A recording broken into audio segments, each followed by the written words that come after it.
394 కోట్లు, మొదటిసారి చేసిన రుణమాఫీ 2 కలిపితే 10 సంవత్సరాలలో 16,908 కోట్ల రూపాయలు వాళ్ళు రుణమాఫీ చేసిండ్రు అధ్యక్ష.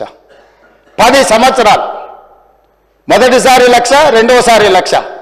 మొదటిసారి విడతల వారిగా, రెండవసారి 4వ సంవత్సరంలో చేసిన రుణమాఫీ 16,908 కోట్ల రూపాయలు అధ్యక్ష వాళ్ళు చేసింది. ఇక నన్ను అడుగుతున్నారు, నువ్వు ఎన్నికలలో హామీ ఇచ్చినావు కదా, నువ్వు చేసినావా చేయలేదని. నేను అది కూడా చెప్తా అధ్యక్ష. 25,35,964 మంది రైతులకు 20,617 కోట్ల రూపాయలు నేను రుణమాఫీ చేసిన అధ్యక్ష. 10 నెలలు తిరిగే లోపల 10 ఏళ్లలో ఆనాటి చంద్రశేఖరరావు గారు చేసిన రుణమాఫీ 16,908 కోట్ల రూపాయలు అయితే 10 నెలలు తిరగక ముందే 25,35,964 మంది రైతులకు 20,617 కోట్ల రూపాయలు రుణమాఫీ నేను చేసిన అధ్యక్ష. 2 లక్షల వరకు ప్రతి రైతుకు రుణమాఫీ చేసింది నేను. ఇవాళ తమరి ద్వారా వారిని అడుగుతున్న అధ్యక్ష, నేను 10 ఏళ్లలో మీరు చేసింది ఏంది, 10 నెలల్లో నేను చేసింది ఏంది? ఇప్పటికైనా మీ ఆలోచన విధానంలో మార్పు రాకపోతే, ప్రజలు శిక్షించినా, ప్రజలు ఉరిదీసినా మీ ఆలోచన విధానంలో మీకు మార్పు రాలేదు అధ్యక్ష. అదేవిధంగా వాళ్ళు రైతు బంధు గురించి చెప్తారు అధ్యక్ష. రైతు బంధు వాళ్ళు ఎన్నికల ముందల ఎగనామ పెట్టి ఎలక్షన్ కోడ్ను అడ్డం పెట్టి పారిపోయింది అధ్యక్ష.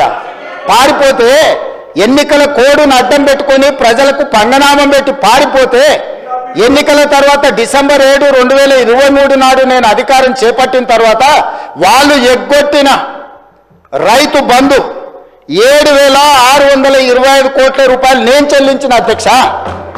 వాళ్ళు పారిపోయినారు కదా అని నేను వదిలేయలే.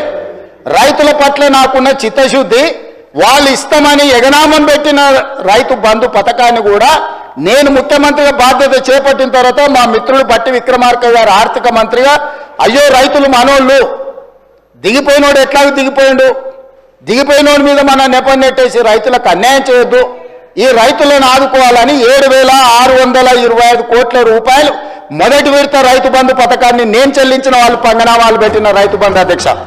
రెండవసారి 4,666 కోట్ల 59 లక్షలు ఇప్పుడు నేను రుణమాఫీ, వీళ్ళు సంవత్సరానికి 10,000 అంటే దాన్ని పెంచి సంవత్సరానికి 12,000గా మార్చి వాళ్ళకి ఈరోజు 4,666 కోట్ల 59 లక్షల రూపాయలు ఈరోజు రైతులకు రైతు భరోసా పథకం కింద నేను చెల్లించిన అధ్యక్ష. టోటల్గా ఇప్పటి వరకు రైతు భరోసా పథకం కింద 12,291 కోట్ల 73 లక్షలు ఈరోజు నేను రైతులకు రైతు భరోసా పథకం కింద నేను ప్రభుత్వాన్ని ఏర్పాటు చేసిన తర్వాత నేను చెల్లించిన అధ్యక్ష. అదే రకంగా ఆనాడు వరేస్తే ఊరేసుకున్నట్టని వాళ్ళు మాత్రం వరి పండించుకొని ఫామ్ హౌస్లో 150 ఎకరాలలో కావేరీ సీడ్కు 4,500 రూపాయల క్వింటాల్ అమ్ముకున్నారు అధ్యక్ష. రికార్డు ఉంది. 4,500 అధ్యక్ష. వాళ్ళు పండించిన వడ్లలో ఫామ్ హౌస్లో బంగారం పండుతుందా అధ్యక్ష? 4,500 రూపాయలకు క్వింటాలేమో దొరగారి ఒట్లు కొనుక్కుంటారు. పేద రైతు అందించిన రైతులకు మీరు ఒరేసుకుంటే ఊరేసుకున్నట్టే అని చెప్పి వాళ్ళు రైతులను ఉరిదీస్తాం ఒరేసుకుంటా అని చెప్తే, నేను వచ్చిన తర్వాత మా ఉత్తమ్ కుమార్ రెడ్డి గారు నేను కలిసి ఆలోచన చేసి, మీరు వరి పండించండి, చివరి గింజ వరకు కొనుక్కుంటాము, మీరు సన్న ఒట్లు పండిస్తే 500 రూపాయల బోనస్ కూడా ఇస్తాము, కనీసం మద్దతు ధరతో పాటు 500 రూపాయల బోనస్ ఇస్తామని సన్న ఒట్లు పండించిన రైతులకు 1,162 కోట్ల రూపాయలు బోనస్ కింద 500 రూపాయలు ఇచ్చిన చరిత్ర నాది అధ్యక్ష. సంవత్సరం తిరిగే లోపల రైతులకు మేము అందించింది ఇది ఉచిత కరెంటు.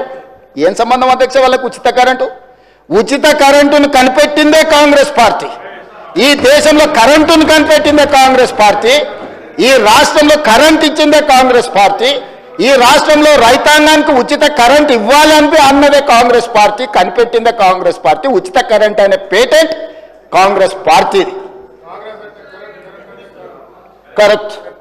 మా రాజ్ ఠాకూర్ చెప్పినట్టు కాంగ్రెస్ అంటేనే కరెంట్, కరెంట్ అంటేనే కాంగ్రెస్.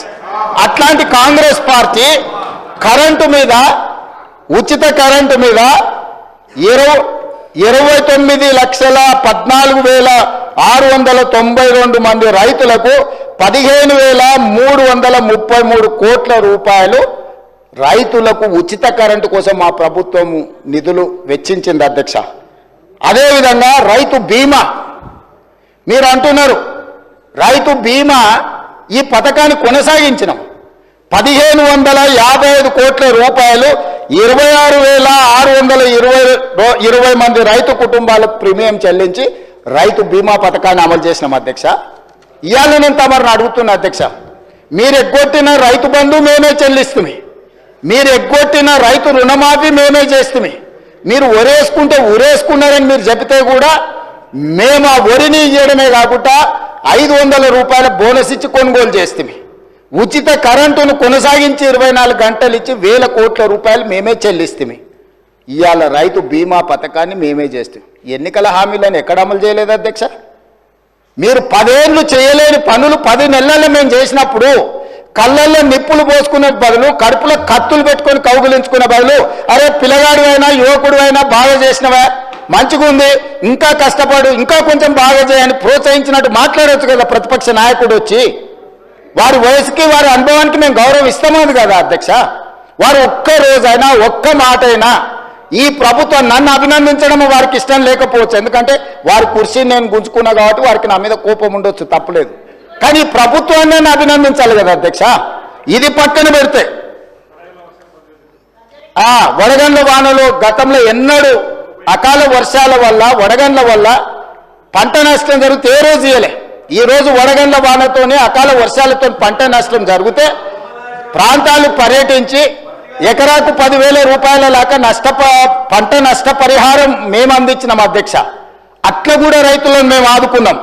అదేవిధంగా ఇప్పుడు వారు చెప్తున్నారు ధనిక రాష్ట్రం, మీరు దివాలా తీసిన రాష్ట్రం ఎట్లా అంటారని. నేను కొన్ని లెక్కలు చెప్తా అధ్యక్ష. ఈ లెక్కలన్నిటిని విన్న తర్వాత ఈరోజు మనము ఊపర్ శర్వాణి అందరు పరేషాని అనేది ఉందా లేదా అనేది ఈరోజు రాష్ట్ర ప్రజలు ఆలోచన చేస్తారు అధ్యక్ష. 16 మంది ముఖ్యమంత్రులు దాదాపుగా 1956 నుంచి 2014 వరకు 58 దాదాపుగా 60 సంవత్సరాలు లెక్కేసుకొని 16 సార్లు